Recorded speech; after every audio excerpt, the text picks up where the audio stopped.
দিয়ে নিয়ে আসছে, কত লক্ষ মানুষকে ঠেলে লাঠি চার্জ করে রক্তাক্ত করে যে আমাকে আনা লাগছে, এটা বোঝানোর মতো না যদি আপনারা না দেখতে পেতেন। পেকুয়ার ভাইয়েরা, তোমরা আজকে ইতিহাস গড়েছো। পেকুয়াবাসীর পক্ষ থেকে, জনস্রোতের পক্ষ থেকে আমাদের কাঙ্ক্ষিত রাখছেন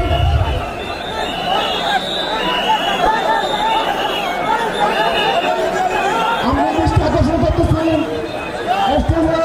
আমাদের যে আইনজীবী রয়েছে, আপনারা আইনজীবী ডাক্তার দেখতেছেন, আপনারা আইনজীবীর পাশ থেকে চলে যান।